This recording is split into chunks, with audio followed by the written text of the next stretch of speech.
Mr. 2020 and the Golden One dropping wrestling talk.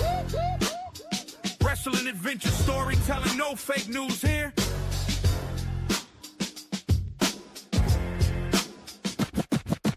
Yo, Mr. What's up, Mike? Hey, hey, bud, how are you? I am great. It's been a few weeks since we did the podcast, just a few minutes since we Yep. talked. Off of here, of course. But we're back, everybody. It is, we're in the last few days of May of 2026, Yeah, if you can believe that. Already a half a year gone almost. And then before you know it, man, get the holidays and we'll be in another year. It's just been crazy fast this year. And I've been gone almost from Virginia now, almost a year when mid-July hits. I left there on July 14th. I see you clap. And yeah, so we're getting close around the corner of marking a year anniversary of being back in the state of Florida and leaving the state of Virginia. But I guess that's a different story, different tale, right? Been a few weeks, like I said.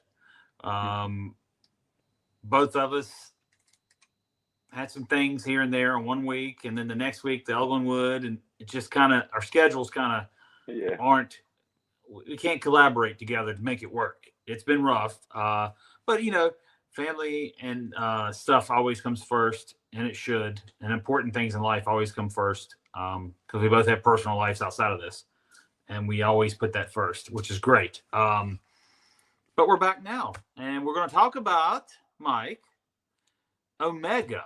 Now, Omega. Do we know what this stands for, right? yeah, I think we talked about that. Yeah. So Mike, tell everybody we're talking about Omega Wrestling. Tell them what it stands for.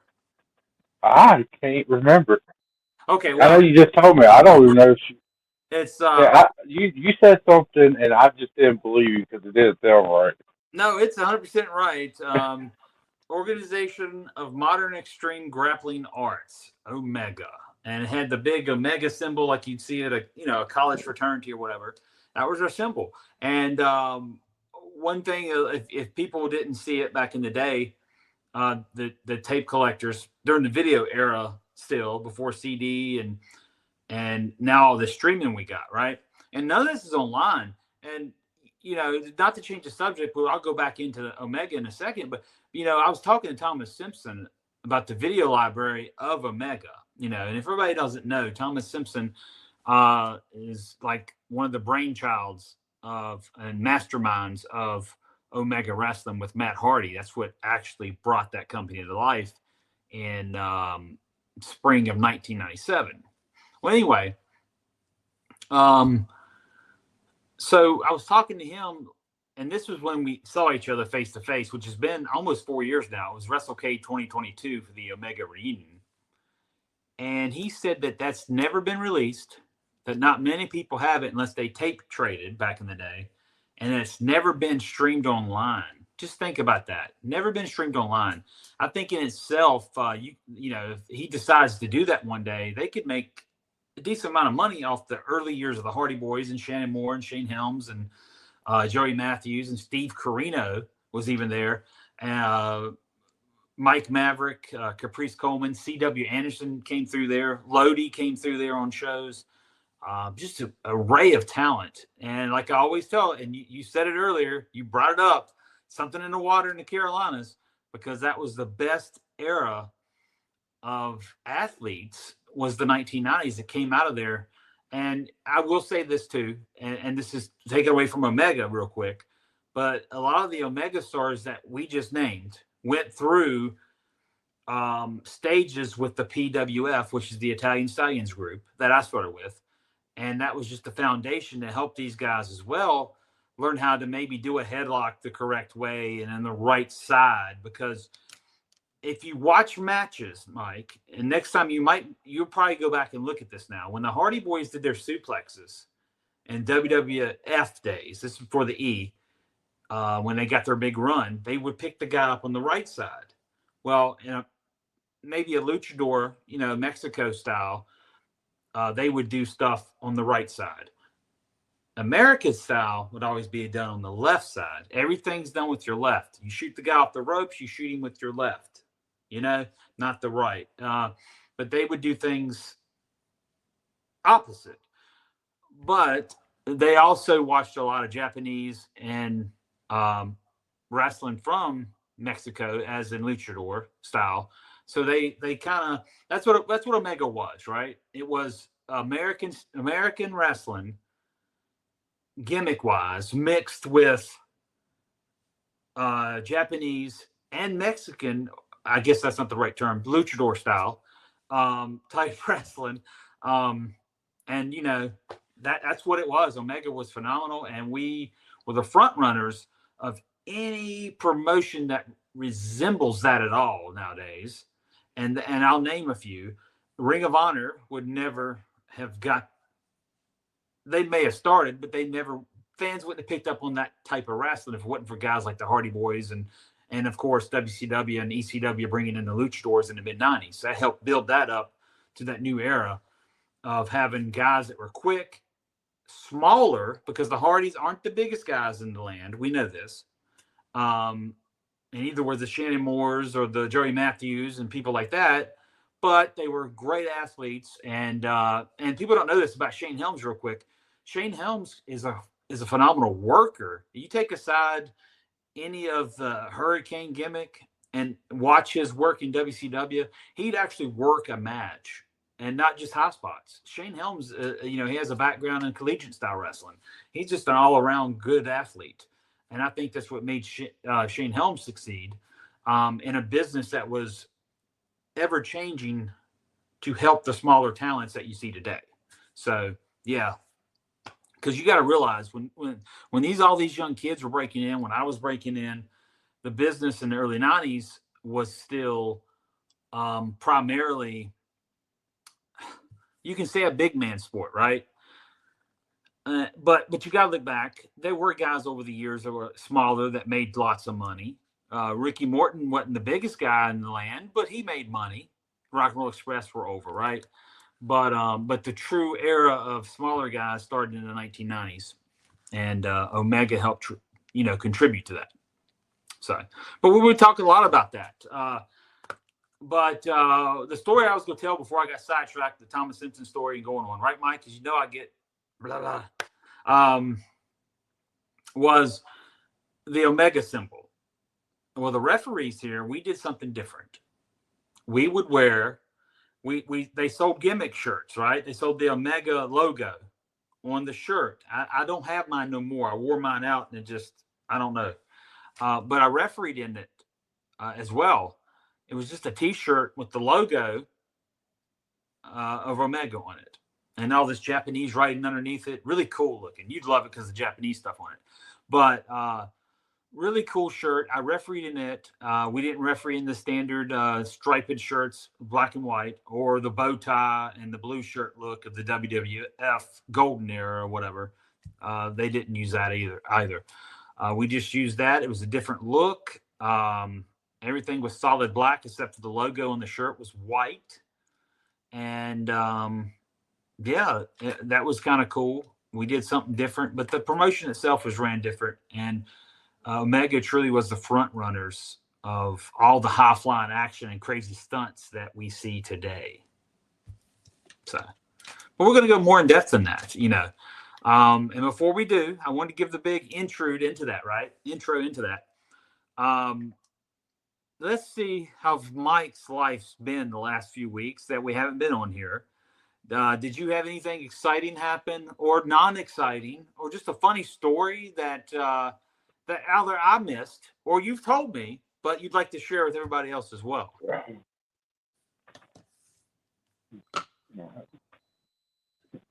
don't know. You've been really busy. I have been. Let's see. I don't know. I mean, let's see. We had all the kids. They're out of school for summer now, so the house here is going to be a little bit busy. Yeah. the youngest boy. He had his moving up ceremony, and I was lucky to be off of work to go to that. Yes, dealing with like the last weeks of school, you know how busy that could be and everything. So um, dealing with that, and you know how work can be. Uh, I do. that's going to be a deep dive into that one day.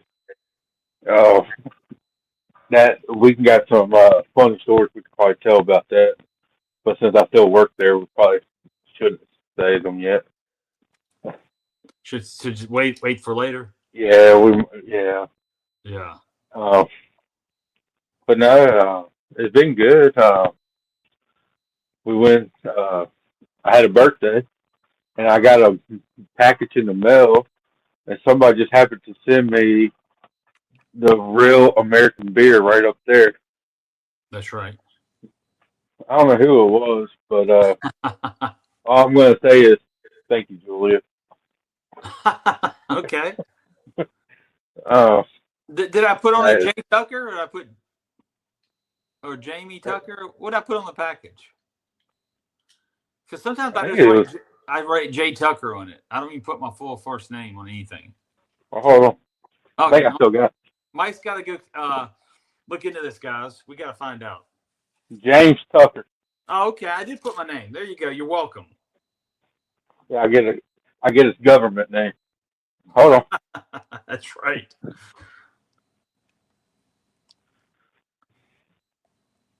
But no, it was good. You also got some good autographed pictures of a famous referee too sent to you.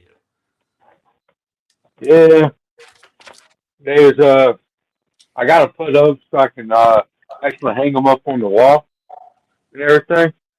So next week I will get them out so I can. I didn't want to get torn up before I can put them on the wall, but I will show y'all on here what they look like. So when y'all go see Mr. 2020, y'all can see what the autographs will look like, and y'all can buy anything from Jimmy Tucker. Yeah, He will sell y'all anything. I will. I will. Who knows? He might even sell a hug for $20. Hey, if I'm at a Yeah. show, want a hug that bad, and you got $20, I will take it. $20, I mean, $20. I don't think anybody's that desperate, but Oh, that's not great, man. Hey, I don't mind. I get free hugs. well, But if we're charging for them now, I wouldn't mind taking the money. but other than that, everything's been good. So I took off like a few days for my birthday. Didn't really do nothing, just stayed around here and stuff. But yeah, I enjoyed it. Uh, and then uh, had a good Memorial Day. Had to work, but when I got off, it was really good. So how was your Memorial Day? Memorial Day itself, didn't do anything.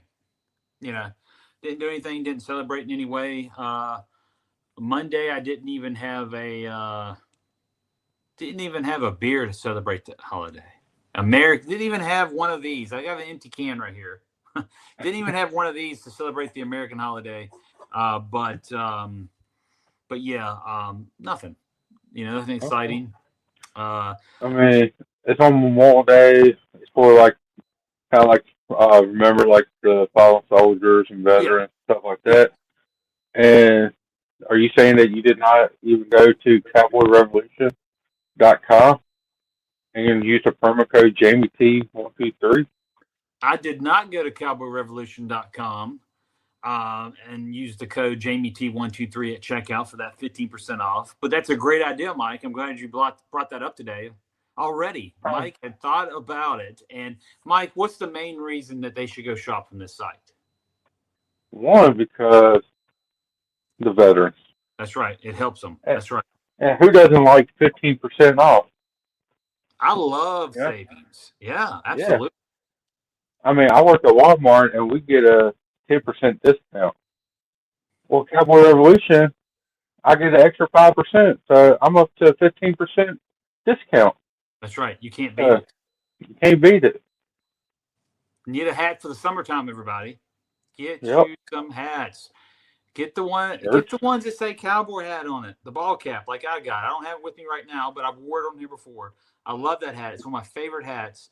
I love to wear it when I go out. I put on my jeans, my cowboy boots. I go out, and that's my cowboy hat. So that's simple as that. Go there right now. CowboyRevolution.com. Use code JamieT123 at checkout for 15% off. I do want to throw this at you as well, guys. We got to remind them about the email address. And this email address right here, guys. Now, it's not just for your questions and comments no more. You know what else it's for? If you want to get signed autograph photos, I have them. I have pictures from my WCW days. I have a picture from my TNA days. Just email the address WrestleRef123@gmail.com. And listen, here's the best part about it. Your signed autograph. Now listen, this pays for your paid postage and handling and everything.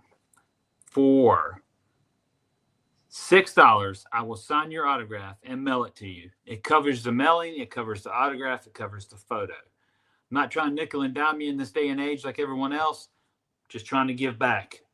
They are, if you just let us know what size. The only thing that'll make it go up in price is if I have to produce an 8x10 for you. Right now, they're 6x8s and 5x7s.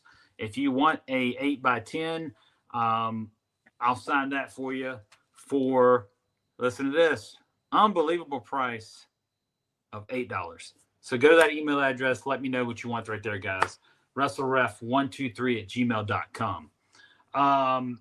So Mike, moving along here on the show this week, we have decided to go back, actually talk about Omega. Now, we've said it before. We're going to bring the talk on. We're going to do this, do that with it. And we've never done it. I had talked about Omega many moons ago when the podcast first came out in September of, our first show was the end of September of 2024. So you got to think about that. It's almost going on 2 years now that the original podcast had started. It was the Whole Reffin' Show. Fast forward almost a year in, we changed the name to Jamie and Mike's Wrestling Adventures. When the co-host changed out, Julia, my beautiful wife, had decided to step away. And then thankfully, you were there waiting in the wings to be able to help out with this lovely podcast. And we could keep it going. And we just branded it different, and here we are. So we hope to keep this going even longer than the 2-year anniversary coming up in September as well. So when we talk about Omega, Mike, the countless stars that went through there, people don't realize that, right? A lot of people, anybody that started watching wrestling in the late 90s, or someone, I'll just put it this way, someone that was born in the late 90s and they want to be a pro wrestler may not know who all these guys are. Hell, some people get in our business, never wanted to be in the business, don't know who half the stars were before them, don't know how to acknowledge anybody. And, they have long, illustrious careers, just, in the great sport, the king of sports, as I call it, pro wrestling, has changed a lot throughout the years. But, I always knew everyone before me, right? So this is an era that if you don't know about, you missed out on some great wrestling, right?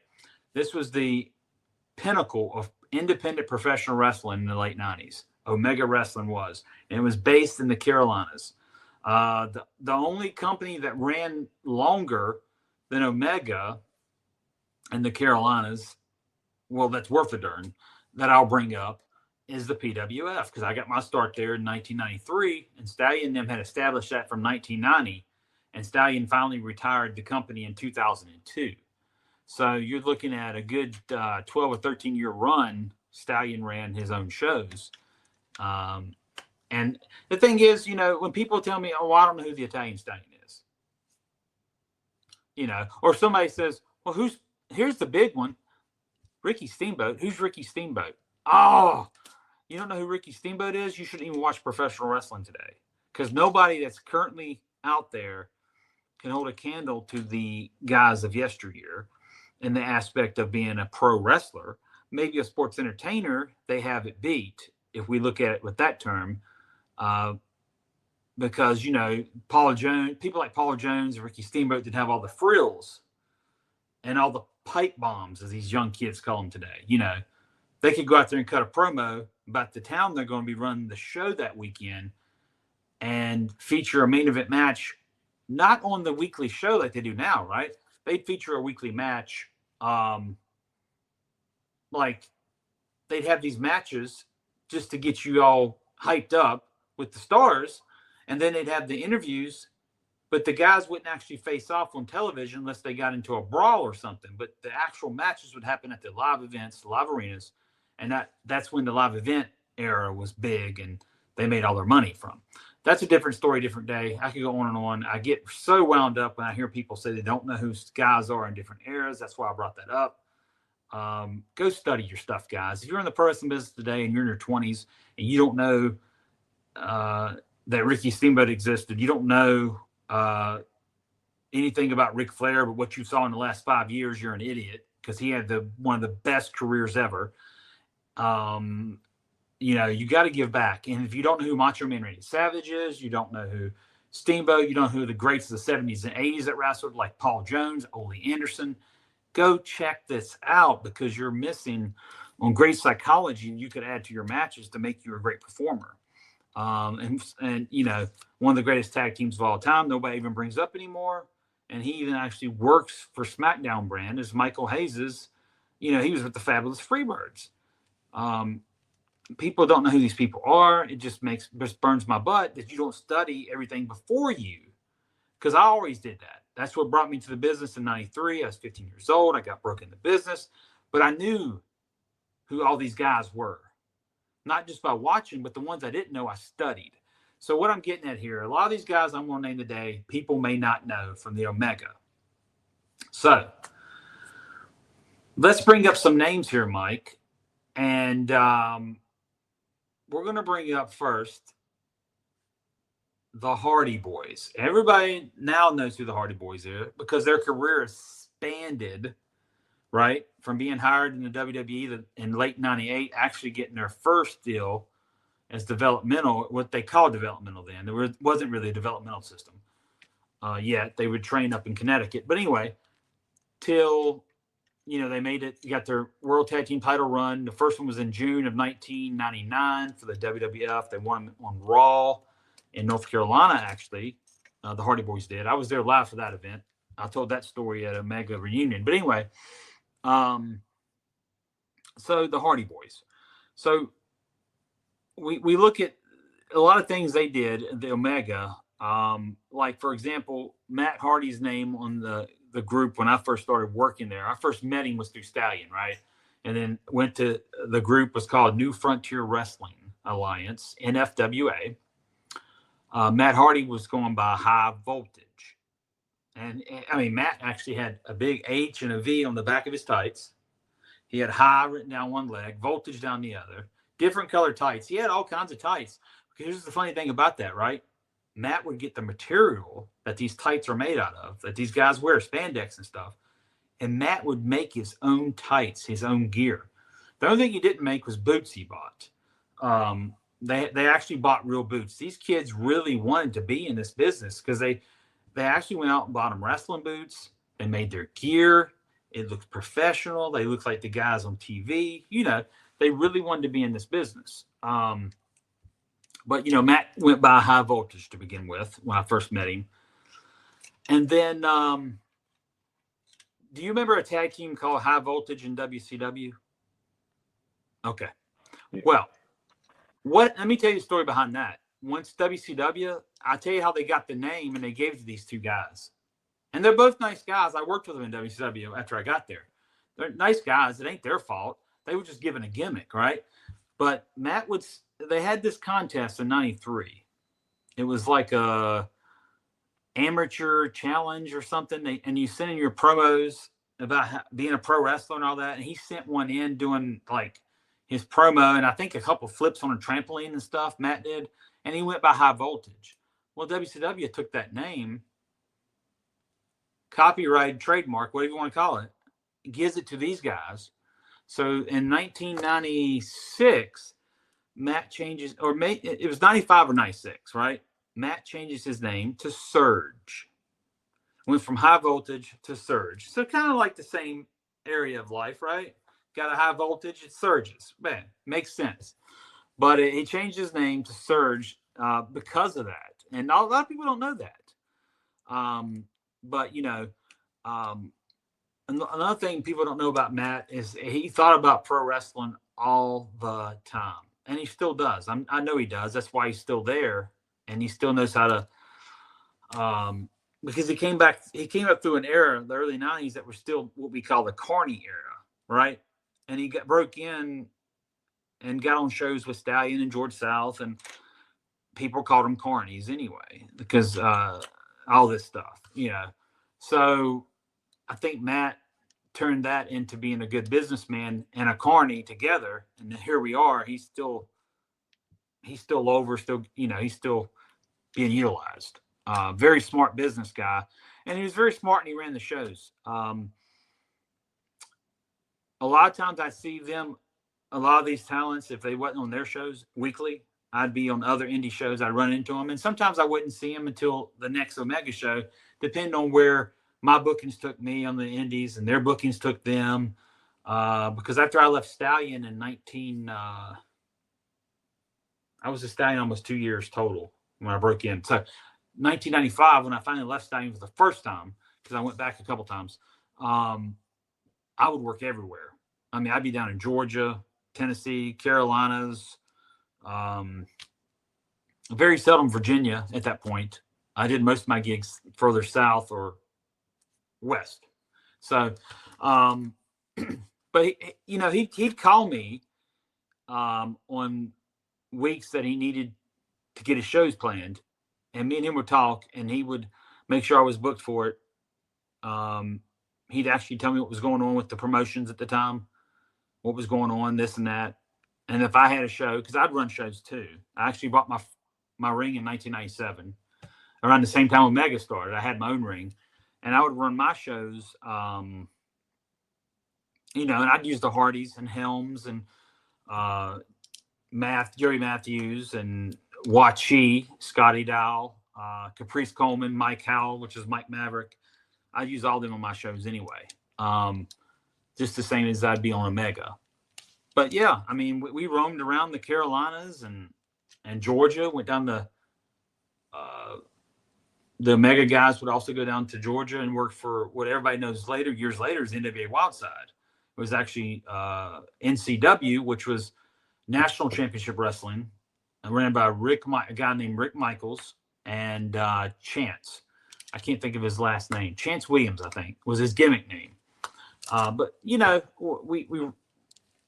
we saw each other all the time. I worked on their shows, and the Carolinas bled professional wrestling, But that was a big market and a big era, because Jim Crockett Promotions come out of there, and it was just something about that area. And I say it all the time. We talked about it earlier.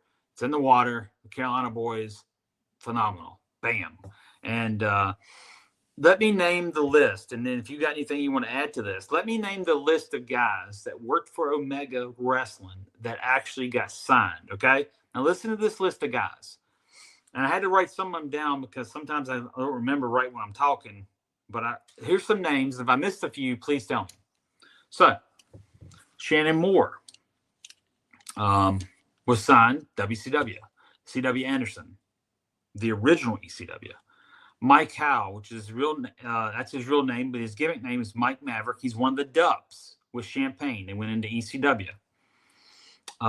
Him and Champagne were signed to ECW, the original. Let's see here. The Hardy Boys, everybody knows. WWF, WWE, TNA. They have a long history now, right?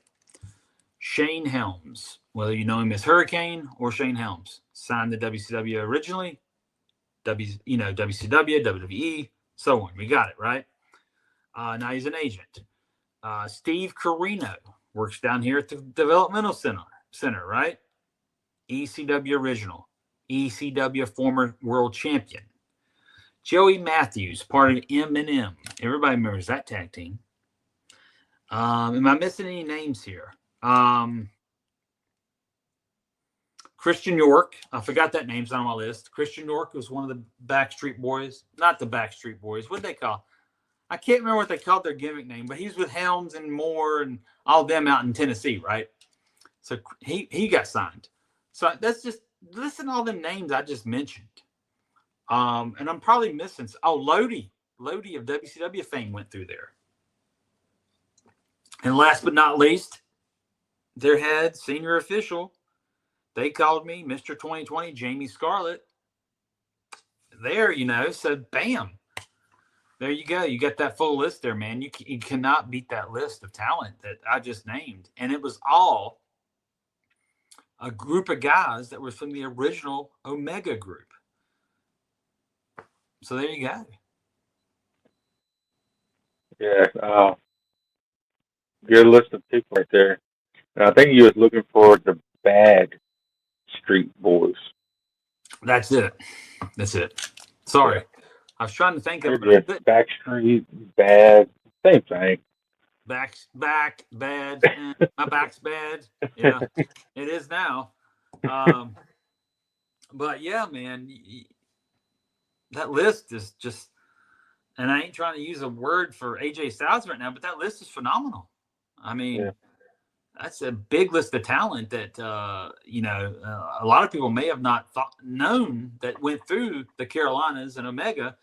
And, when I first started working for them, it was New Frontier Wrestling. And they had a ring. Now, listen to this. The ring was made out of tubing. It was probably the size of a 16 by 16, maybe. I'm not even sure if it was 16 by 16. It might have been a little smaller, but it was no bigger. And they made the base out of a trampoline at first, but they took that out and made all this tube and pipe, right? But the ring bowed in the middle. And that's what I can remember about their first ring. But they would run these fair shows in Carthage at the Moore County Fair.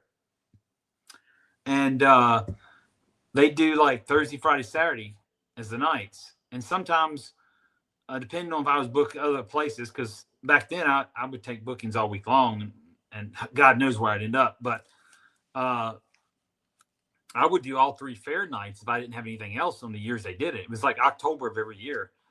And it was nice. You know how it is in the Carolinas of Virginia in the October.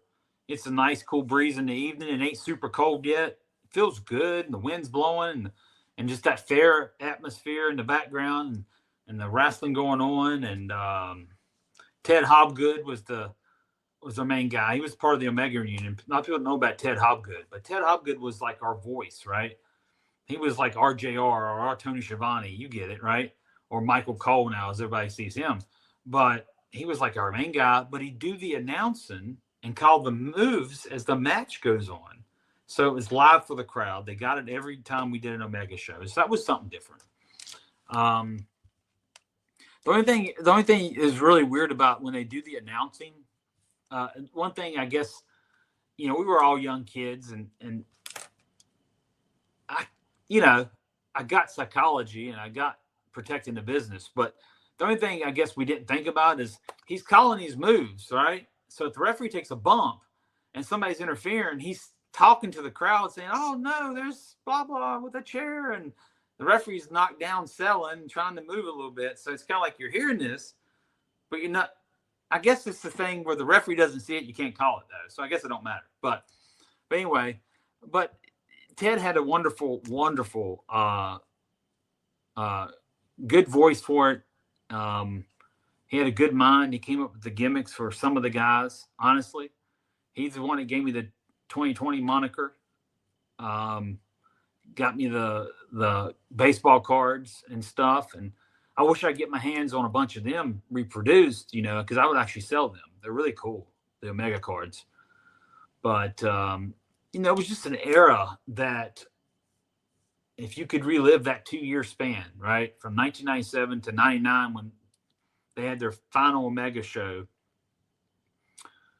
in January of 99, where the Serial Thrillers, which was Mike Maverick and Shane Helms, beat them for the Omega Tag Team Championship at, I believe, the high school that Mike and I believe it was the high school that Mike and Shane went to. Beat the Hardys at it. I took a bump. They ran into me or something. I can't remember how it's gone. Anyway, I take a bump somehow. I end up on the floor. And then somehow the Serial Thrillers go over and I count the 3 count. But man, that 2 years was, it was bittersweet, and that's to say, a great company such as Omega goes out the end of January of 99. 99 was but then after that, my career personally was so good. It was my biggest year ever when it came to doing shows and matches and stuff, because I did roughly 250 shows that I have documented. That is shows that I refereed, not matches. So you can imagine how many matches I end up refereeing. 3 or 4 matches a night. Or some shows were all shows, could be 6 or 7. I did the whole show. Because not everybody, their brother, sister, their aunt, their uncle, their mother, and their brother and dad, back then, not everybody wanted to be a damn referee. Now, everybody's in the word work. You got young women wanting to be referees. You got guys wanting to be referees. You got meth heads wanting to be referees. You get what I'm saying, right? You got everybody under the damn sun wanting to be a referee in the last 10 to 15 years. It's crazy. But everybody's on the cool thing. When I broke in, and this is one thing I'm going to say, and this is not off Omega subject either, because Omega is still during the era of earning your keep. I broke in early 93. Well, late 93 is when I broke in. I was 15 years old. But to be welcomed into the wrestling business, Mike, it used to mean something. It used to mean you're welcome to this fraternity. Now, that's an honor. They bring you in. They're training me. They're giving me all these tools to use at a young age. And I'm not paying for any of this training. Stallion's just doing this, making me made me a referee. I had no prior experience, but I'm getting these learnings, these teachings. I learned how to bump later. I learned psychology. I learned all this stuff. And it was an honor back then to get into something like that. Now, there's so many, I'll call them roadside wrestling schools, that anybody can go out there, pay the tuition, get trained, and even in athletic states, the ones that actually take physicals, if you can pass the physical, you can get a wrestling or referee license or whatever, right? Or in the states of Virginia, let's stay at Virginia, you pay your money and anybody can buy a damn state license there because you don't do the physicals no more. So I technically could be an 80-year-old man. If I pay my fee to the state of Virginia, you're going to let me referee a wrestle. I mean, it's the truth, right? The athletic commissions used to mean something too. A lot of things don't mean nothing no more. But back in the day when all these guys were breaking in and I was breaking in, some of them late 80s, the rest of us the early 90s, it was an honor. It was an honor to be trained. It was an honor to step in the ring. It was an honor to say you were in the pro wrestling business. That's changed. If there's one thing I could change about the pro wrestling landscape is the way guys break in our business. Not everybody should have a school. It should be accredited through something nowadays. Nowadays, you have to accredit everything because if you don't, anybody can learn and say they're a pro wrestler. And that's where we're at today with that. You know, back then it was nobody knew about wrestling schools. You just somehow met somebody. Like, I'll tell you how I got in. I met Chuck Coates is his name. God rest his soul. We talked about him. He passed away last August. I think it was August. Heart issues. only in his 50s. But Chuck, I'm going to tell you something about Chuck. He also helped me. That's how I met Stallion. I met George. I got to go to these independent shows, the PWF shows, right? I got to know them. And Stallion would talk to me because he knew I was a mark. I was a kid that loved pro wrestling. I met them when I was 13 years old. And by the time I was 15, I actually got in the business because I followed their shows around the Carolina area on the weekends.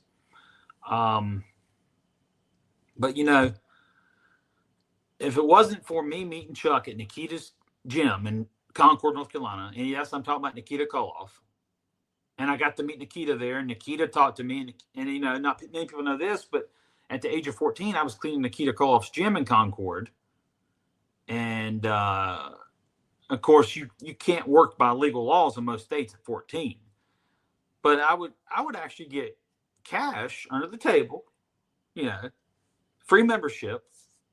It wasn't a whole lot of money, but I was a 14-year-old kid that had a free membership too. And I got to hang out at the gym, and a lot of the wrestlers that came through there, such as WCW, because Nikita actually worked for them during this time in 91, 92, would come through there, and you'd see them. And it would be so awesome just to meet them, you know. And but anyway, back then you had to meet somebody or know somebody to get into the business, to get trained, right? No more, you don't have to know anybody. You can look on the web, find your wrestling school, email them or call them, pay your tuition, and some of them will lie to you. They will lie to you. They will tell you that, hey, yeah, you're doing great. Put you out there in the indies. Once you're out there in the indies on your own, it's all you. You're either going to sink or swim. And without the right foundation, which there are some good schools, without the right foundation, though, you're not going to succeed. And I just think back in the olden days, I'll say it, the olden days, pro wrestling was, they monitored that. And only certain people were allowed in behind the curtain. You know, nowadays, oh yeah, bring your whole fucking family back here. Excuse my language. But you get what I'm saying, right? The landscape has changed. And if I could change one thing about that, and I can't, because I'm not the sole minority here that thinks this way, by no means. But it's sort of like, you know, so many things in our life we can't change. And that's one of them we can't change. We can't go back, close the curtain, and now say, well, this school is accredited through the state of Georgia. This example, right? And you got to do these drills like a test, right? To see if you're healthy enough to do this training. There's none of that out there. The schools that really care about our business watch for that, but there are a lot of guys that don't, is all I'm saying. So there's still a lot of good schools, but I guess my word to the wise today, to anybody who wants to be in the business nowadays, being the landscape has changed for you, is to go out there, study these schools, find out who went through these schools, find out if any of these guys actually have made any money from our business. And if they hadn't, I don't even know if I'd waste my time going, you know. I'm just saying. But, you know, with George South and Stallion coming through the Crockett era and George South going down to Central States, working for Bob Geigel in the late 80s and having a run down there with Rocky King as a tag team. And then you got Stallion started out in Georgia Championship Wrestling as Gary Cortinelli, which is not his real last name, by the way. That was just a gimmick name they gave him to be Italian. And later on, he took the moniker the Italian Stallion, and he had a good run. Stallion wasn't the main eventer by no means, but Stallion was he was a solid worker, really good worker. And he knew the business. So, and same thing with George, really great worker, knew the business. And I think that any of us guys that came through that era, or whatever you want to call it, of time, you couldn't ask for a better learning experience, man. I did so much with them. And, you know, I sat back and I think sometimes, Mike, and I really do, I wish I could go back and redo my early years again, not to change it all, but just to relive it, because they were some of the best times of my young life that I'll never get back, of course, but I did experience it. And when the memories flow, it's like, God, that was such a great time. I think back going to WWF TV for the first time, and even though Stallion took all them heavy booking fees we talked about before from the guys, and we made no money going, who else was going to take me there, right? I never would have got there. I was 16 years old, lying about my age, just like Jeff Hardy's story, being young. I went there to work. They didn't use me. I'm not a bumping machine like Jeff Hardy was.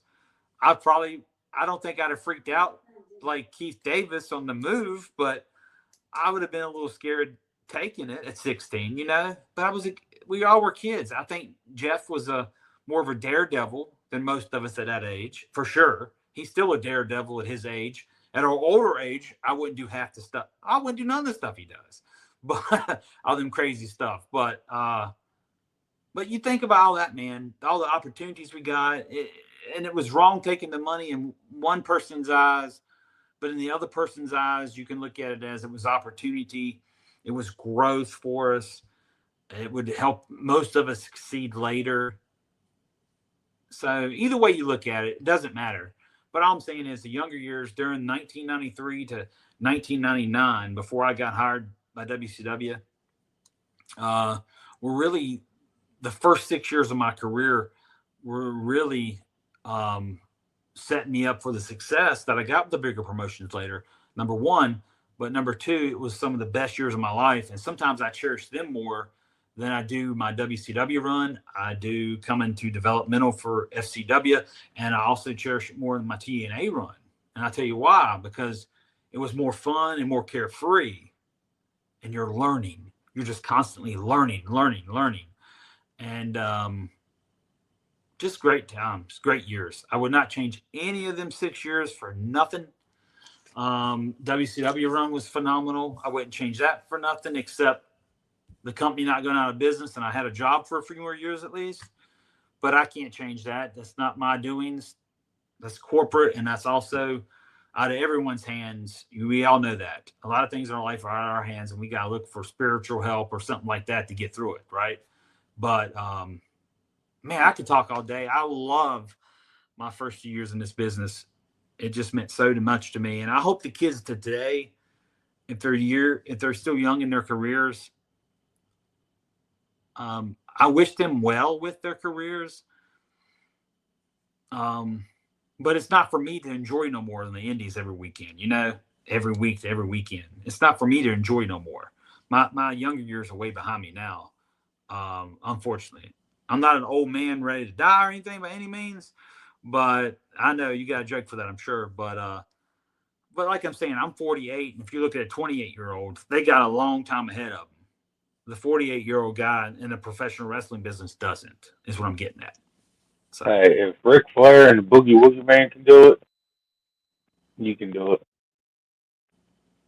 I know. Thank you, bud. Well, you know what's so funny though is I sit there and I know I can give a lot to this still, and the kids, some of these young guys will come up to me and ask me, hey, what do you think about doing it this way or doing it that way? And I'll be like, well, what if we do it this way? Just certain spots with them and stuff. And just like I refereed a girls match. Oh man, I wish I could remember their names. And I'm not doing it to be disrespectful. I just can't remember names right off the bat anymore, unless I've known you for years. And but these two young ladies, I worked their match up in Winter Haven back on. It's been a few weeks now. It's been about 2 or 3 weeks. About 3 weeks. I don't know, somewhere in there. And we were going over stuff, and we actually talked about it, right? And the guy that runs the show, I've known him for years, Paul. He come over and like, what do you think? And they actually let me put my input in. And a lot of that was done with my input of what we should do here and do this and that and there. And at the end of the match, after I threw out the match, I couldn't control the women, is the whole story of it, right? I turn around, they both clothesline me together. Crowd loves that. 2 women beating up the referee, right? And then they kick me. I roll the floor. And then my good buddy from WCW days, Billy Silverman, comes out and carries me out. My fellow referee. But, just stuff like that, man. I love when the newer kids, men and women both, will come up to you and want to talk about the match, not just, I think this is what's happening, blah, blah, blah, blah, blah, blah, blah, blah. Okay, fine. I'll do what you want me to do.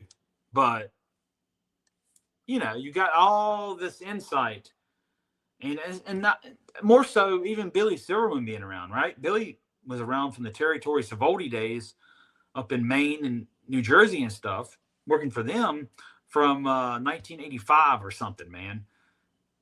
Hell, you know, if these kids ain't asking stuff from me, they're not asking stuff from him, right? Because nobody cares.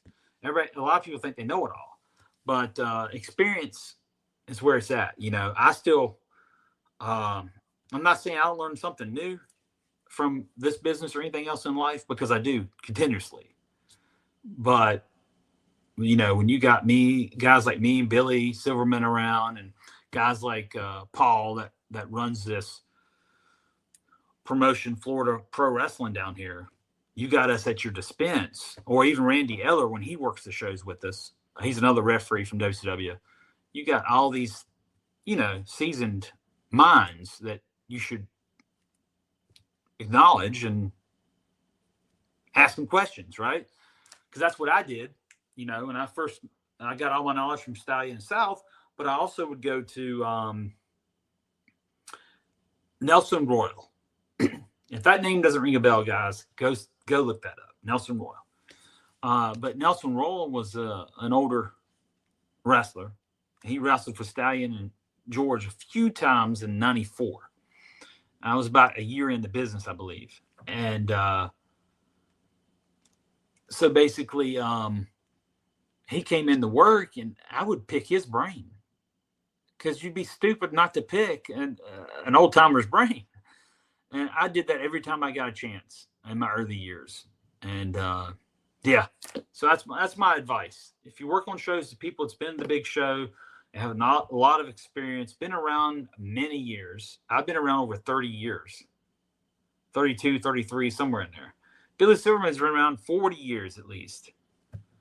You know, Randy Eller, close to 40 at least, business-wise. And then you got Paul, which he wrestles as Cahagas. He's been around probably for 30-some years, at least 30 years. I mean, you got all this knowledge there of wealth. People, it's well-traveled. You should just take it. And that's not just us in our area. You should do that anywhere that you're working with old-timers. If you want to show with Ricky Morton somewhere, guys, he'll give you advice. If you want to show with C.W. Anderson, one of the best in the world, people don't know this. C.W. Anderson is one of the best at giving you psychology. He's one of the best to watch. He truly is an old school guy. You know, so if you're on these shows, I'm just saying, with any of these names I've mentioned or any other names that's been somewhere and knows how the dance works, take the knowledge in. I always did.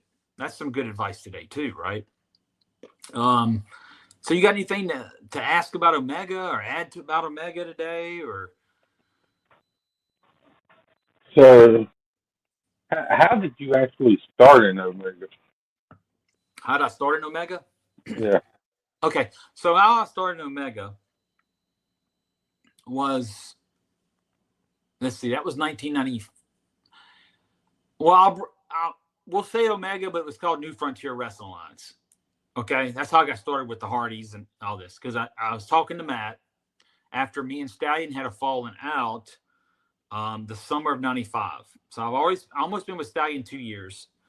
Stallion and me had a falling out because I was taking bookings outside of the PWF, trying to get my name out there a little more instead of just being so compact and regional with him, right? And then I also had a show booked to run. He found out about it. He didn't like that I was running one of the towns that he ran. And he gave me an ultimatum, and I basically just quit Stallion. So after that happened, that was like July, August, somewhere of '95, somewhere in there. I was working some shows, ran into Matt Hardy again on an indie show, and he had some shows coming up under the New Frontier banner at the Carthage fairgrounds. This was September, the month before the actual fair itself. And they put the ring up, that ring I was telling you about, the boat in the middle and made out of tubing. And, when you took a bump on it, it just thugged. Not a real hard bump. It just made a weird thugging noise when you bumped. But I went out there, worked for him in September of 95 for Matt. And then he's like, we got these fair shows coming up in October. He gave me the dates. I was free because I just had left Stallion. I was used to working for him every friggin' weekend, sometimes at least 2 days a weekend, if not 3 some weekends, right? Sometimes it's Thursday through Saturday. Most of the time it's Friday and Saturday. I didn't have anything yet. I was still trying to find outside bookings all the time. So I took these bookings from Matt, and I worked the fair shows and for New Frontier, which has later become Omega about a year and a half later. And that's how I got my initial start. But I met Matt and Jeff in 1993. No, hold on. I started in late 93. It was 1994. They'd come around a little bit and work the shows for Stallion.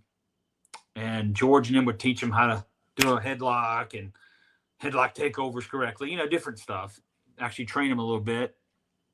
And then that's when Stallion started taking them the TV in 94. And then I got to go once. And I didn't go back anymore after that. But yeah, that's how I got my start, by meeting them originally in Stallions, but then reconnected after I left Stallion in 95 to go work indies. I reconnected with him with some indie show. I don't remember where it was now. And then he started booking me, and the rest is history. I worked quite a bit for New Frontier and Omega. Quite a bit. Yeah, quite a bit, unless I was booked somewhere else. But 90% of the time, if they got me first, I would take it. Honestly, I would do that with anybody. Back then, if you called me first and I promised you, I would show up at your show. I was an honest guy because, on the indies, you don't have contracts and guarantees. You just got your word. Sort of like the territory days before they signed contracts, before they started that. So I'd give my word to whoever and I'd show up. But that's how I got back in. So. Sounds good. But, you can sit back and you think about some of the shows that they did. Another guy I did not mention went through there. I totally forgot. Was his real name is Mark. He wrestled at Sweet Dreams. He was the first Omega heavyweight champion. Matt met him through me because he came through Stallion's group as Sweet Brown Sugar. Kind of an old name from the 80s that Stallion rehashed because the guy would come out, he'd dance, and then had a good look for the gimmick they're putting over. And me and him became good friends working at Stallions in 95 because it was early spring 95. He came through their training in Charlotte when Stallion had the training school down off Central Avenue in Charlotte. And by the way, Stallion would run Tuesdays and Thursdays every week out of there. He had 2 shows a week out of the training school, not at this point, 95, not counting the weekend shows. So he'd have 4 shows a week. So I actually, when Stallion got up to 4 shows a week, I actually quit and started doing indies. So if I wasn't catching bookings, Stallion be having shows, and I'd know about him, and I'd have a weekend off because I was trying to get out there again. But that's how Sweet Dreams was the first Omega champion. Is what he went by because we changed his name. We were talking one day, and he's like, I want to change my name up. And I don't know who came up with it. It was me or him in a car ride because Mark would go everywhere with me, all these indie bookings. And he's sitting in the passenger seat. I'm sitting in the driver's seat. And he just says, I don't know who said it, but one of us came up with Sweet Dreams off the song Sweet Dreams that was playing on the radio. And next thing you know, that's how he got his gimmick. And he went up to work for Matt. Matt loved him. I got him booked. I actually got him booked for Matt. Matt loved him. Next thing you know, Matt's he wins the first heavyweight title tournament, beating Matt in the final match as Surge. And that was, I tell you, Dreams would draw some heat with these crowds, right? Because Caprice Coleman, well, let's bring up that name real quick. Let's tell the Caprice Coleman story. And it is true. And Caprice brought this up. I'll tell the story with, I'll tell my story first, then I'll go into the story with how him and Sweet Dreams had a phenomenal feud before Dreams actually won the belt. But anyway, so he comes, I actually helped train Caprice as a referee. A lot of people don't know that. And yes, I'm talking about Caprice Coleman of Ring of Honor commentary, or if you remember him wrestling guys as NWA Wildside or whatever, right? I actually helped train him to be a referee. And there was little things that Caprice would do in the ring that traditional referees wouldn't do. You know, he would do a damn flip. He'd get the ropes and flip because he wanted to be a worker. So he'd flip in the ring, right? And I'm like, well, I'm not doing that. You know, I was a traditionalist anyway, right?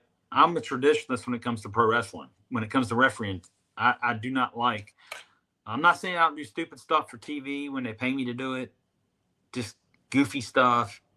But I'm just saying at the heart of the core of me, I'm a traditionalist when it comes to being a referee. So he would do that, and he would do another thing. And I never really told him not to do the flip. I gave him pointers how to be a referee. I didn't say anything about the flip. I really didn't care for it, but I knew that was him. He wanted to be a worker, so I'm like, whatever. Now, the only thing, I was probably 17 years old at this time, right? 2 years in the business helping this guy out. And then I was 18, of course, soon after, but training him. But he would sit on the top turnbuckle, like relaxing, sit on the top turnbuckle, relaxing, waiting for the guys to come out. I didn't like that. So me being the referee that I was, I actually suggested not to do that. And he didn't say anything, get mad at me or anything. He just wanted to do what's right for business, I guess. And but no, I helped train Caprice to be a referee as he was trained to be a worker, because I used him as that to get ring awareness and to get more comfortable being inside the ropes, right? So, but yeah, Caprice, super great guy. He actually brought that story up of me training him and helping him out in his early career as a ref at the Omega reunion in 22.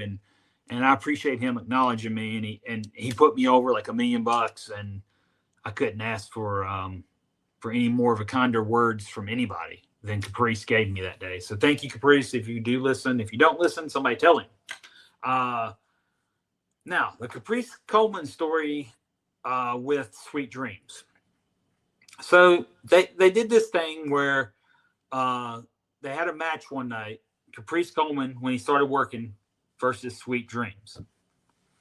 Well, Caprice is this nice, mannered, come from a great Christian family, right? And then Sweet Dreams, Mark would play the role. And this is no joke. He played the role. He even said he was from the hood. So Sweet Dreams would come out acting like he's from the hood and bad. Caprice would be the high-flying, nice-looking kid, young, blah, blah, blah. You get what I'm getting at. So they did this thing where when Caprice was getting his butt beat, like down, right? Dreams would beat him up, throw him to the floor, take him over to the railing in front of Caprice's, on the side where Caprice's mom and dad were. Now listen to this. He would talk junk to the family. Well, the mom, Caprice's mother, would get so hot the first night they did this that they literally had to hold her back from killing Dreams. She almost was on him like stink on poo, bro, and she was going to tear him up because he was beating up her son. And I think after that night, Caprice had to smarten her up. So going forward, mom wouldn't attack Dreams, because Dreams at the time, he was marrying this young lady, and he'd bring her out the ringside with her, right? And she would talk junk. Well, I think the mom actually got her hands on her that night. and it was a mess, bro. But it was good. It was good heat, and the crowd even bought into it more because they're like, "Oh crap, that's his mama. She's mad," and the crowd ate up, and it made it really more believable, honestly.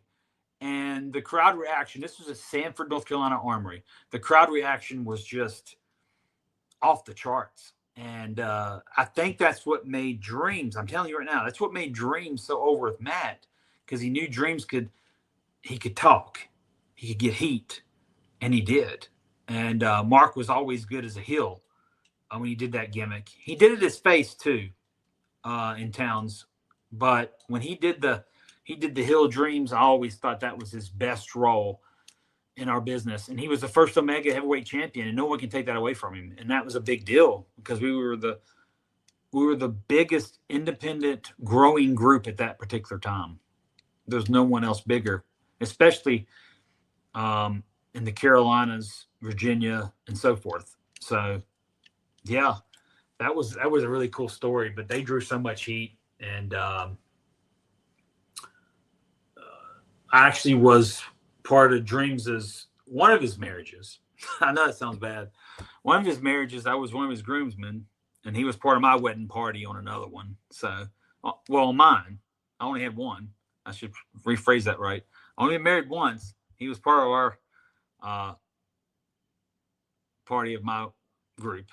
So, good dude. I don't talk to him as much as I should. I talked to him once a few years ago while living in Virginia, but never got up with him. I haven't seen Dreams since 2005 or 6. It's been a long time. It's been about 20 years. It's sad. Life takes us everywhere. Get a phone call, but that's about it, right? But I hope he's doing well still. I see him online sometimes, but we don't talk. I just see posts and stuff. But that's a good memory from Omega. Another one, and this was not from, I don't think it was from the same show, but Jeff Hardy would work as Will-O-the-Wisp, as well as it wasn't Jeff Hardy. He worked as Wolverine. That was his gimmick name. He put face paint on like Sting. He had the blonde hair, colorful tights. He'd wrestle as Wolverine. So the opening match, because he was doing Will-O-the-Wisp main event against Matt, I believe, that night, he wrestled as Wolverine. And he would, shoot, man, I wish I knew who he was working. I can't remember the particular, because I didn't get my results out. But he was working this kid, and the guy was on the floor, and he goes to do this springboard off the top rope to the floor. Both of Jeff's legs, this is the railing, both of his legs go bam, straight on, right? So Jeff's down. The crowd's like, oh. I see it looking out. Matt's standing there too. And I look at Matt, and I go, you want me to go check on him? Because I'm sitting there worried that he broke both his friggin' legs or something, right? Well, he's like, well, I don't know. He's like, and we didn't see Jeff get up. And next thing you know, he's like, yeah, go. Well, at the time I get there at ringside, Jeff's back up on his feet, walking it off, rolls back in the ring, finishes the match, comes back, works the main event. Didn't break his legs, thank God, but he bruised the living daylights out of his shins, bro.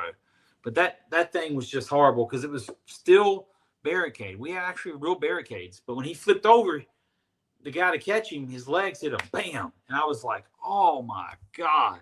I wasn't the official, but I was watching from the door. And then I ran out. By the time I got out there, he was up, finished it, went back later, finished the main event. This is also the night Manny Fernandez shows up earlier that evening. Tells Matt that he's booked. Matt's like, you're not booked. I'm the promoter here. This is Omega. I didn't book you. He's like, no, I'm booked. Trying to strong arm Matt. And then, of course, Jason Arndt, which everybody knows him as Joey Abs of Mean Street Posse, was there, and Maverick and Helms, and they were all backing up Matt. And so Manny finally just said, well, can I set up a table to sell his gimmicks? And they let him set his table up. But I have nothing bad to say about Manny. And one time Manny wanted to whip my butt. And I thought he was there And if he was there, he'd come after me. But he was there just to try to make a buck, so he didn't bother me that night. Plus, if he would have, Matt and him would have had my back. I wasn't worried about it. But later on, speaking of Manny, I'm telling you, about Manny coming trying to strong arm him. Manny, I run into Manny years later. I want to say this is 98. Well, not years later. I guess it was 98. Working for Stallion again. It was in Mooresville, North Carolina at the Armory. And Manny comes up to me and goes, "You're Jamie Tucker?" And I'm like, "Yeah." I thought Manny was going to probably whip my tail right there in the dressing room. He goes, "So Willie Clay told me you were talking crap about me." And I'm like, I looked right at him. And so in 98, I was 19. I looked right at Manny and go, "Manny, I don't know you that well to talk about you. And I've never said anything about you at all." And once we talked, he said a couple more things. We basically just jotted up as Willie Clay at the time. And he's passed. I'm not gonna talk bad about him, other than this story, of course. If it's really not bad. I'm just telling a story that really happened. We just chalked it up as Willie trying to start trouble, because at one time I think me and Willie had some heat. So I guess he thought if he started the story on me, Manny would hate me. Manny would whatever. I don't know if he wanted Manny to whip my ass or what, but he didn't. And me and Manny were good from that day on, because after the close of WCW, Manny was booking for a guy named Chris Plano up in North Carolina. And Manny actually booked me for some shows. So me and Manny didn't have heat from that day forward. But I think if we wouldn't have talked it out and he'd have thought I really was saying stuff, that we'd had problems. But we talked it out and we were good from that day on in 98. But weird how stuff goes in this business. Yeah, it really is. So, you got anything else about Omega right now? Well, I'm trying to think, man. Omega, it was like I was telling you, this few stories I told you. It was just a remarkable time with the talent. I'd hold it up. If you could get a hold of their product out there, which most people can't, I would hold it up to the standard of watching it, high flying wise, being as good or better than today's product, just because the mere fact, in my personal opinion, this is looking over Omega. My personal opinion, the greatest high flyer of all time is Beautiful Bobby Eaton of the Midnight Express. And he didn't do all these crazy flips, but he's the greatest high flyer of all time. Because of his time in 1980s, nobody did that crap, right? Nobody did what Bobby did, but Bobby did stuff that was in the realm that made sense. Now that people do flips off the balcony, and I'll be honest with you, it's got so old with that now, I don't even hear them pop on TV no more for that. I mean, sometimes it seems like it's dead silence for these moves, because I think they gave them too much. And, pro wrestling is it's a simple formula if you know how the formula works. Now, for the actual fan out there that don't know the inside of the business that much, the formula may not be as simple for you, but if you're in the business and you know the psychology, you know how the professional wrestling business works, it's a simple formula that you can use. And no one gets hurt. And you're not doing those weird or stupid, crazy stunts to get over. And you get over. You're a pro wrestler, you get over, blah, blah, blah. But the greatest high flyer of all time is Bobby Eaton. I'm just leave it at that. But if you look back at the late 90s, if you change them by eras, the greatest high flyers were in Omega wrestling. Hands down. Cannot beat it. Cannot say no different. Don't want to hear it. Sorry. It's not, and it's because these were all North Carolina guys, all born in North Carolina and raised, that wanted to be professional wrestlers and wanted to make it. So, to me, that right there would make that product way better than the product that even the WCW or the WWF or ECW or whoever were bringing in the luchadors. It makes the American product better for the mere fact that these were all homegrown men born in the great old USA and the state of North Carolina. And they were some of the greatest athletes. And then two of them are still proving that they're still some of the greatest aerial wrestlers ever. And that's the Hardy Boys. They're still going at it. So you cannot convince me any other way around it. It's just the way it is. And, you know, it may be subject to a different opinion. If we go for the greatest high flyer of all time, I'll say it again, Bobby Eaton. If we go by eras, hell, the Hardy Boys must have owned the last 30 years. I mean, they're still going. And Jeff still does some outlandish stuff, you know, and Jeff and me are the same age. I know how old he is. So you can't take it away from him, you know. But all you younger guys out there, all you young cats, you can thank not only the Hardy Boys, but everybody who's on Omega for where you are today. Sorry, I'll always continue to say that. I said that the Omega reunion back in 2022 in Winston-Salem, and I'll say it to everyone listening to this. You cannot discredit anyone that came through Omega. I mean, look at C.W. Anderson, team with Brock Anderson now, right? Major League Wrestling, they're going around working their tag team angle there. They've been in TNA recently.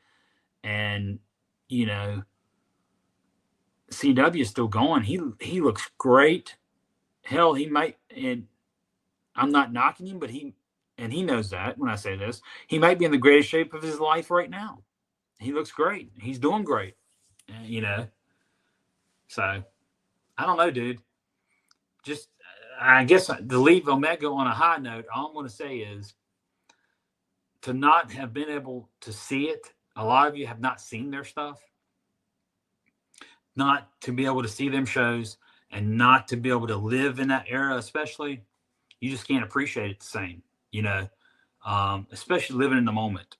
Even if you were a fan living in that moment, you can appreciate it a lot more than somebody watching it now. You go back and go, man, they were the days. And we say that on a lot of things in life. We may listen to an old song and go, man, that song brings back memories. That was the days.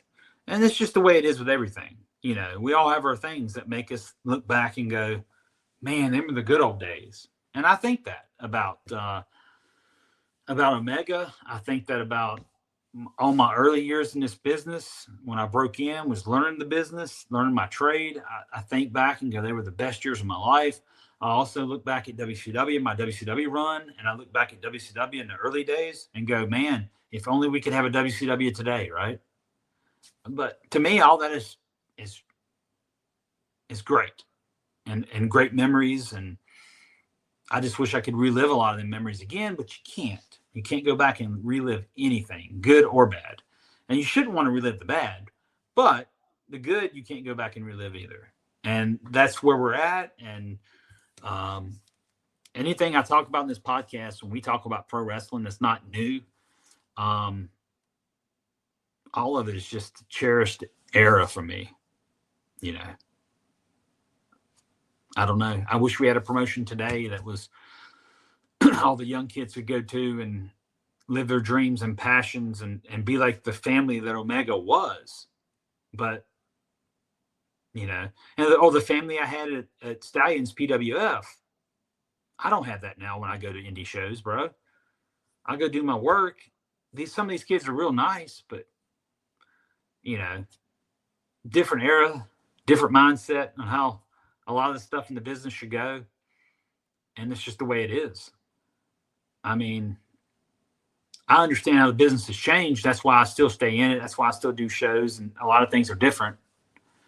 But you got to think about guys like Cornette that will never step foot at any of these indie shows. And he's not stuck in his ways. I hate when people say Cornette's stuck.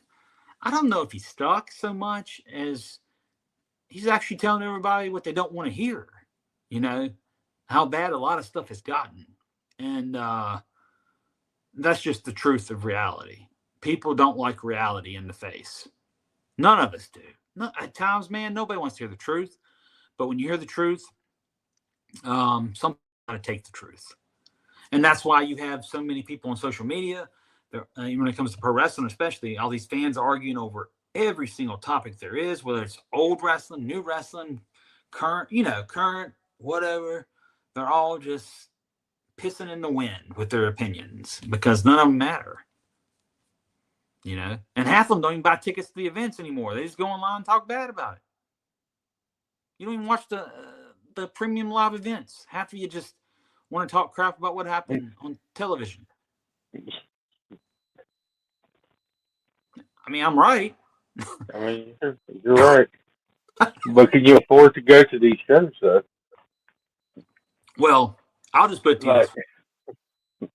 I'm not a fan enough of the newer product, even if tickets were super affordable, to go to it.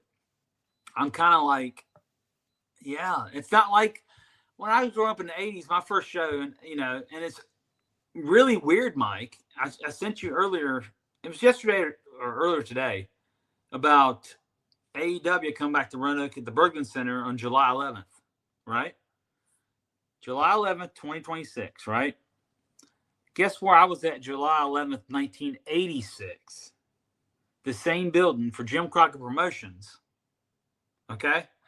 Watching the Midnight Express, watching guys like Cornette, watching Ronnie Garvin, Tully Blanchard, Arn Anderson, Ole Anderson, Magnum TA, Nikita Koloff, Ric Flair, and Ricky Morton in a steel cage main event.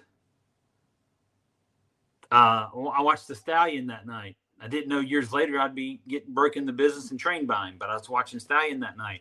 He was on the undercard. Don Kernodle, you name it. They were all on this Great American Bash Tour show in Roanoke, Virginia. So 40 years exactly later, on a Saturday night, to be of all nights. I think it was on a Saturday night too. I can't remember. It might have been a Friday, but it was on the same date nonetheless, right? And it's a different era, different type of wrestling. I was a kid then, right? But I'll fast forward for you a little more and explain this a little better. So let's say, well, you're a kid then. So let's fast forward to wrestling when you're a little older, right? Okay, let's do that. Even before I broke into business, 92, I was a big WCW fan. I watched it all, but WCW is always the South, always in my heart. Always when I finally got into business, that was my first place I wanted to go, and I've always told people that. Hell, I even wear WCW merch all the time still.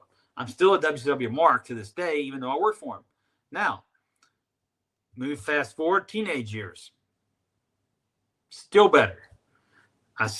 I would pay for that type of wrestling, like the 1992 Bill Watts WCW. Let's hook them up type attitude when it was old school type. Still, to me, I would buy a ticket to, right?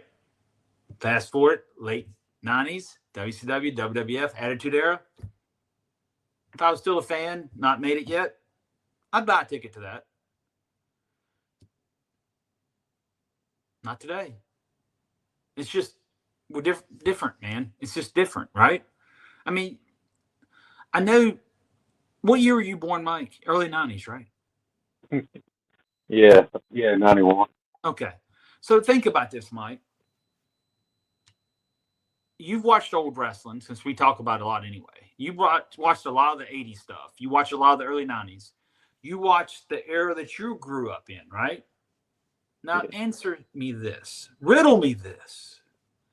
Would you, compared to everything from 20 years worth of wrestling prior, would you even consider, if you had to compare it, would you rather buy a ticket to that or what we have today? What we have today. I know you're messing with me now. No, I was. If I really had to go back, I'd say, me personally, just watching as much as I had, I would say like the mid '90s for WCW, like right before like the Nitro, and like where it was like still like the old Crockett and stuff. Like I'll probably pick that. That's really good wrestling. And then second will probably be back in the '80s and stuff like that.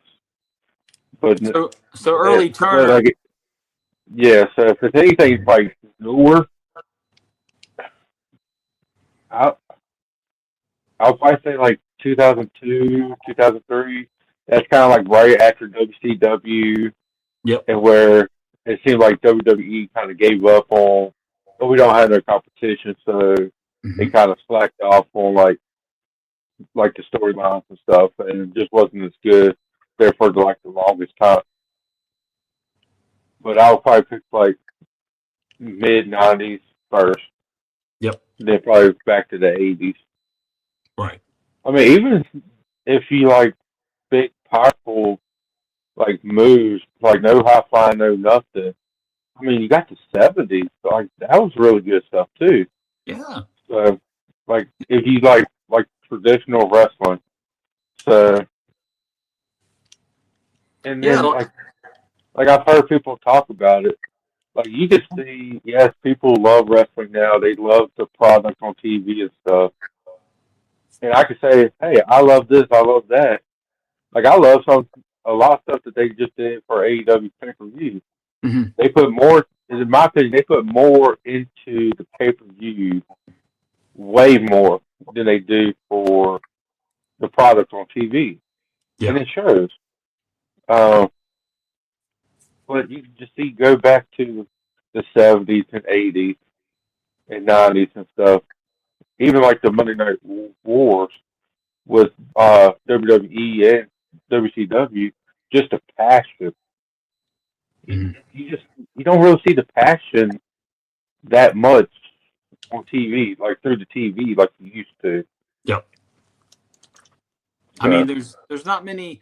I've seen some crazy spots on AEW's broadcast, and the crowd don't even react.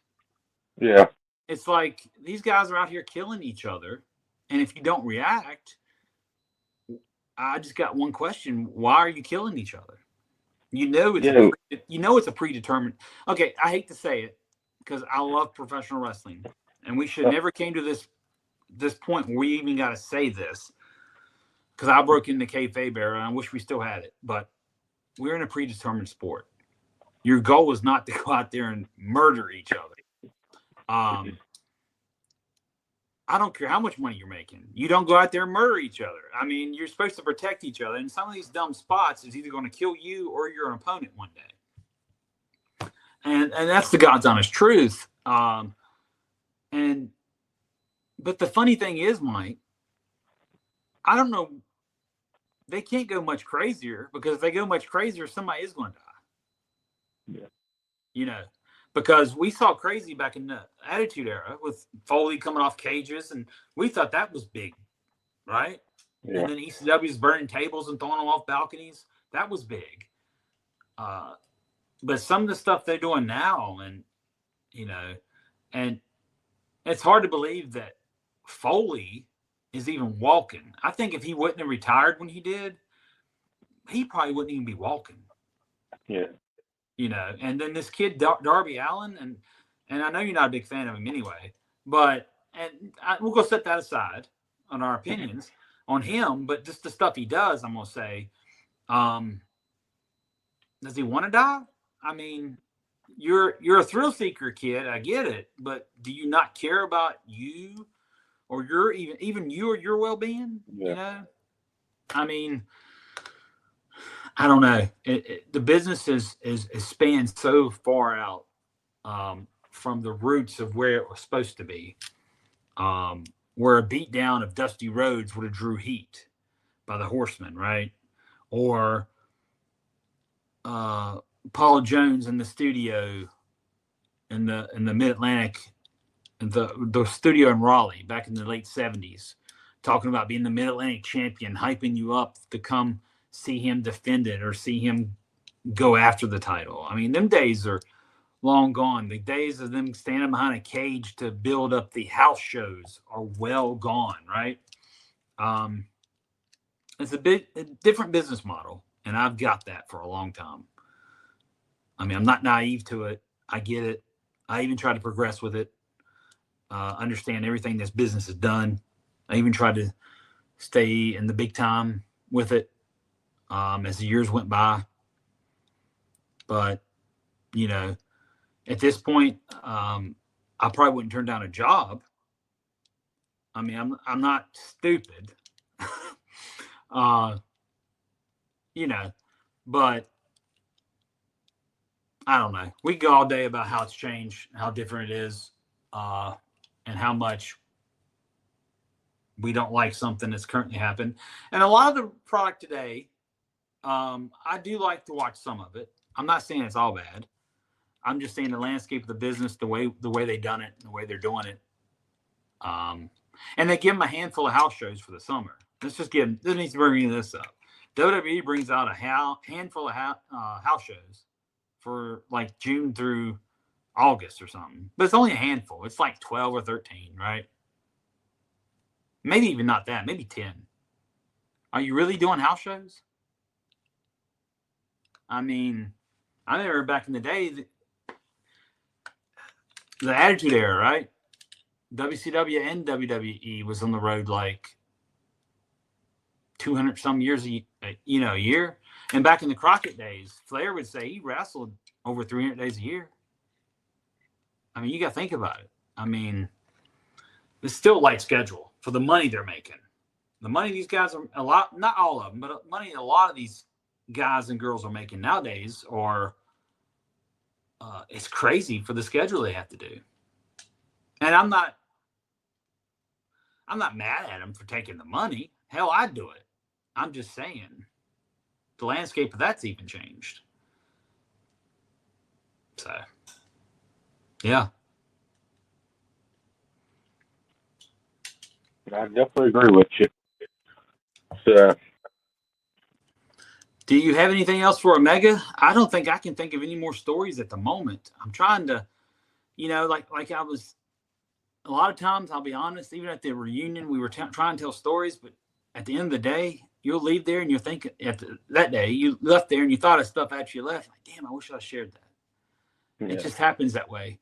But there was a lot of the stuff we talked about was some key stories of that. And, we've talked about the WWF trips with the Omega guys and the Hardys and how the payoffs went, Stallion taking booking fees and all that. We talked about that.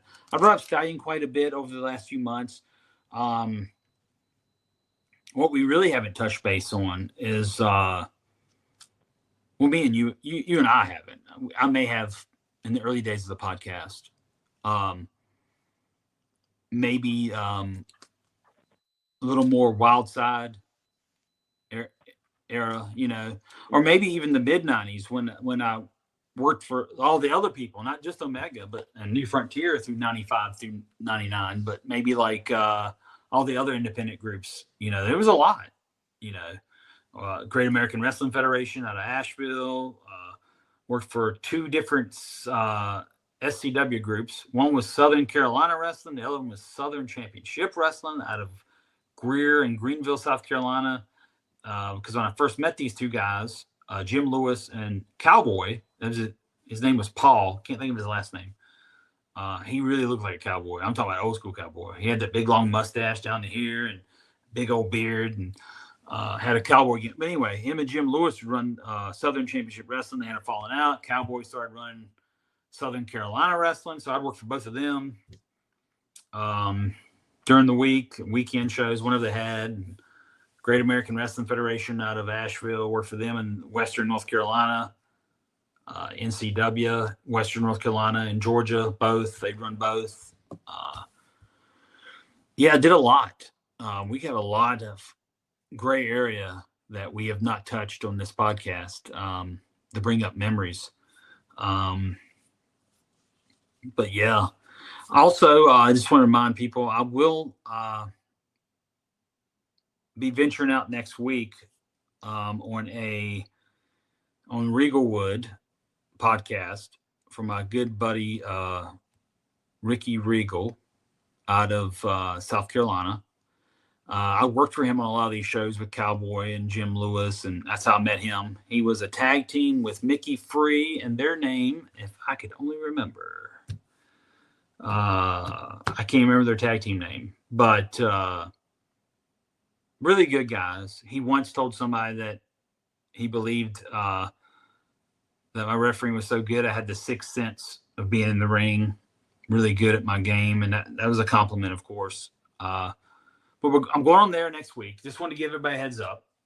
We will have our podcast next week too. We're not leaving you high and dry. But he hit me up the other day, and I haven't done another podcast since 2014. That wasn't my own. So I thought I'd jump on this one, give Ricky a little support in his game over there, and all that good stuff. So stay tuned for that. Tune in. I'll put the link on our podcast page next week as well. That's on next Friday, the 5th. Yep, it's the 5th of June. We'll try to get ours in, guys, next week, somewhere in the vicinity of Wednesday, maybe Wednesday again. Well, will we do that again? Maybe Wednesday or Friday ourselves. Maybe do our Fridays too. I'll just have an all-day thing. But who knows? And we don't know when we're actually going to do it. It's going to be we don't really know till the day of, pretty much. Sometimes that is true. Yeah. So. The way things have been, but we'll be back, and we'll bring up some stories and stuff. Let us know what you want to listen to as well, guys, because sometimes that helps us out to know what you guys are interested in listening to. But Omega, if other stuff comes up, I'll definitely bring it up the next broadcast that we put out. But it was truly a great time of history, and a great time in professional wrestling nonetheless. And two of them, like I said, are still, what is it, 30 years later or more since Omega has been dead. Oh, no, it's been 27, 28 years since Omega has been dead, but they're still going strong. So, did you have anything you want to leave them with this week, Mike? Yes. So go to CowboyRevolution.com. Use the promo code JamieT123 for 15% off. But more importantly, go to our website, email. Send us a comment or questions, or put the email up there. Oh yeah. Hey, he's a little slow at this. All right, I had there we go.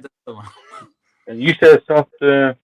You can use that email to request autographs from you, right? Yep. So there you go. It might look something like this. That's the TNA. Or one like this. Yep. Or go really old school and have a red rug on top of his head. Look at all that red. Look how much time has changed. Hair, now no hair. And it did fall out naturally. But real quick, I know we got to get off soon, but we haven't been on since it happened. But like Ted Turner, WCW passed away, a couple weeks now? Yeah. Yep. So prayers to that family. A former guest GM, celebrity, and former 24/7 champion, Kyle Busch, passed away a couple days ago. So the wrestling community is losing people. But is there a quick story about you and Ted Turner? Me and Ted Turner? Yeah. Hey, I don't care what it is. I mean, I kind of threw you on the spot because I did not know I was going to ask that question. But I know you got to have some kind of story. Well, I'll be honest with you. I really don't have any interaction. I never met Ted Turner. Oh, well. Yeah. Well, hold on. But I will say this about him. During a time of pro wrestling when, the Crockett's were in the era of selling it in the late 80s, thank God that Ted Turner had the love for this business that he did Yeah. to keep it on TBS, keep it in the studio until they moved it early 89 to the center stage. But that old studio taping was always what I grew up on Saturday nights at 6:05. And Ted loved his wrestling. He had Georgia Championship Wrestling on there all the way up to Crockett took it over, and he loved wrestling. And I got to work for, at one time, it was the largest wrestling company in the world. It outdid the WWF, WWE, whatever you want to call it. Did WWE finally surpass? Yes.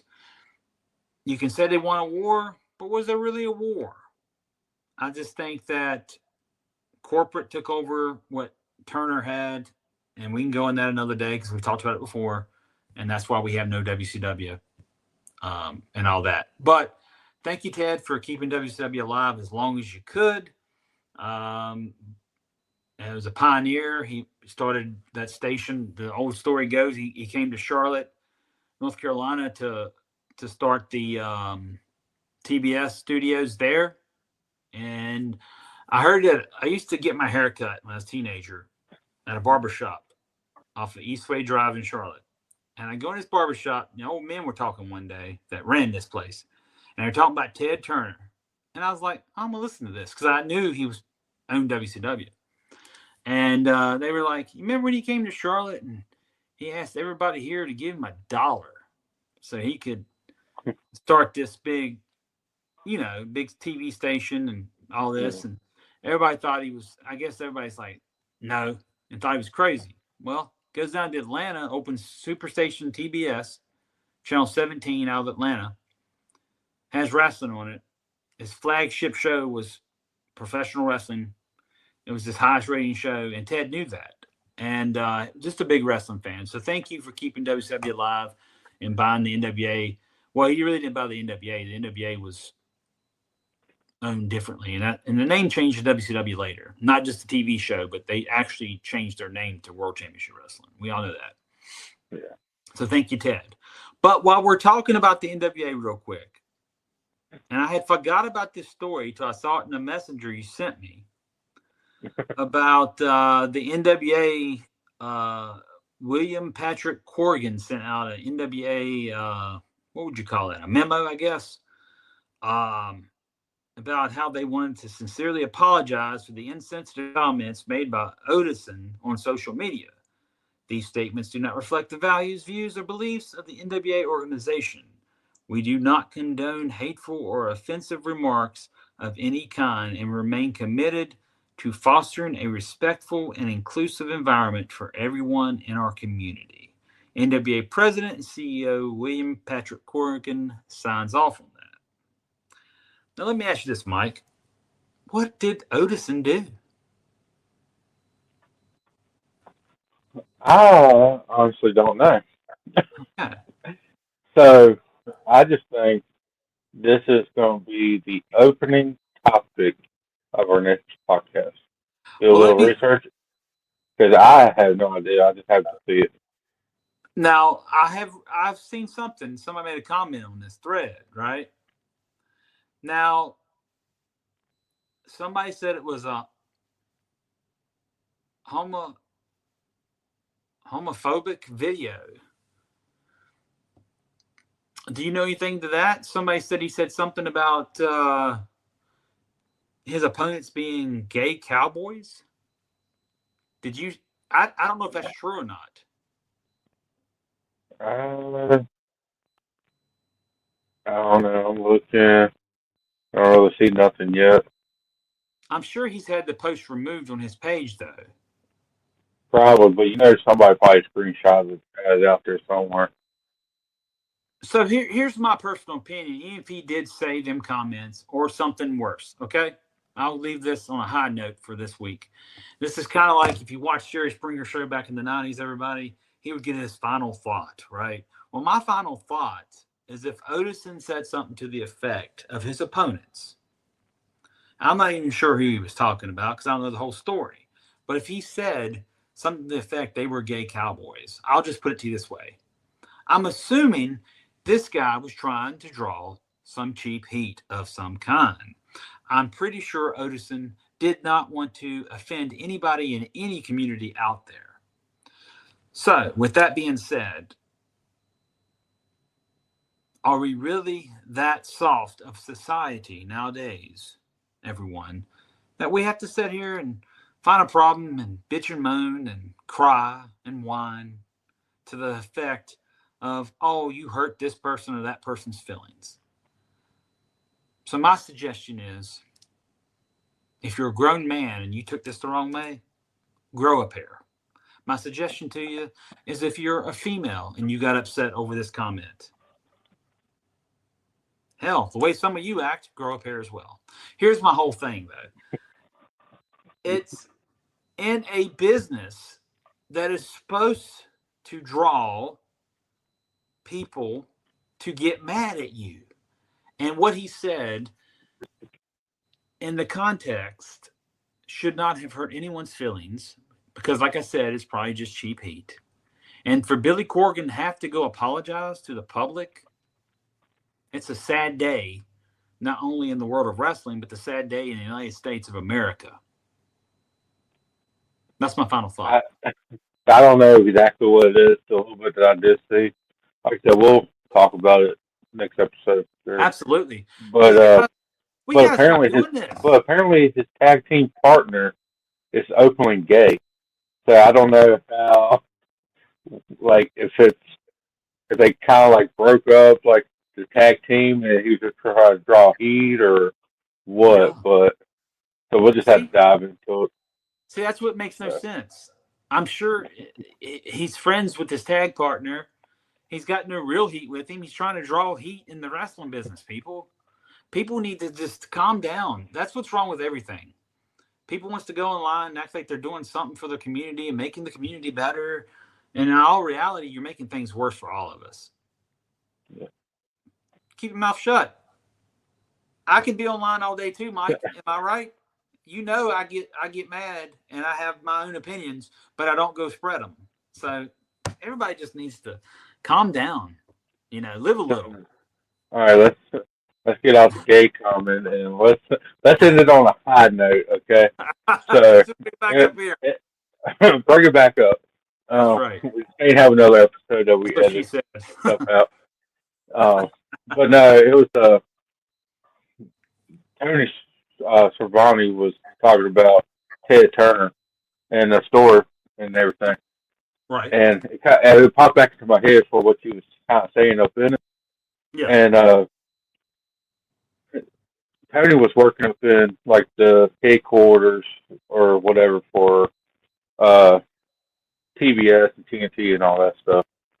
And he's up in like bathroom or something, and Ted Turner walks in and everything. And when they got done and everything, he goes, "I don't know if you know who I am, but I'm Tony. I used to work for WCW and stuff." Ted Turner looks at him and goes, "If I still had to stay and everything, the wrestling would still be on the TVs and stuff." So it wasn't him; it was definitely the stupid corporate people. Yep. So, but like you said, thank you, Ted, for what you did. And with him passing, who knows? He could go into the Hall of Fame. Yeah. Maybe they didn't want to see him on TV, but maybe they will put him in the Hall of Fame and stuff. That would be so cool if we could see Ted Turner go into the Hall of Fame. That would be pretty awesome. Yeah. But I think it'd be. I want to be something stupid like the Celebrity Wing or Legacy or something. Mm-hmm.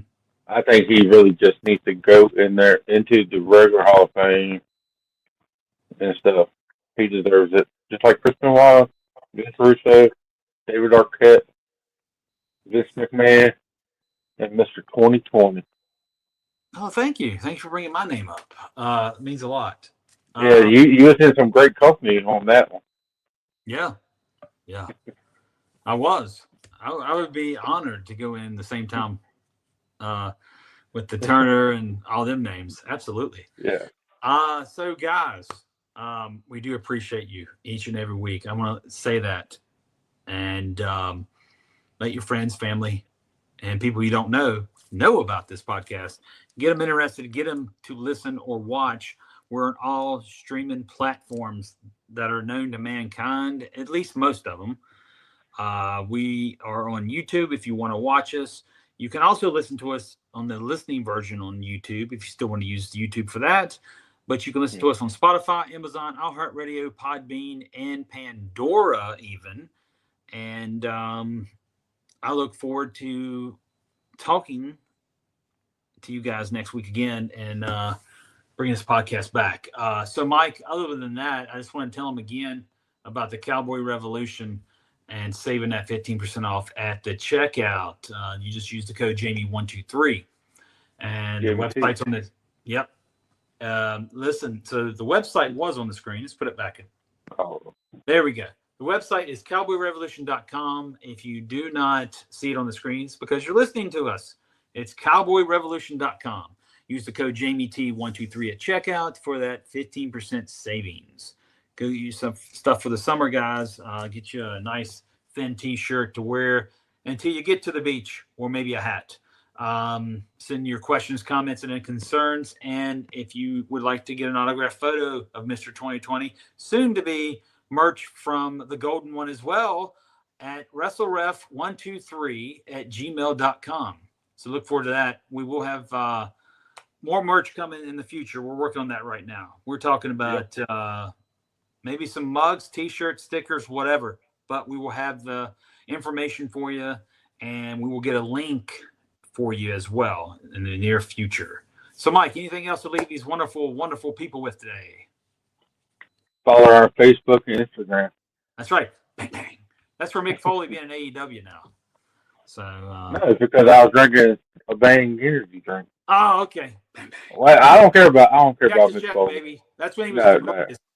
I'm no. telling you, his Undertaker should have thrown him off the cage without the table there. No. So, Listen, he should have Jack kept playing was up Van over Vader. the. Cactus Jack was Sting, bro. Okay. Anyway, that was the good days.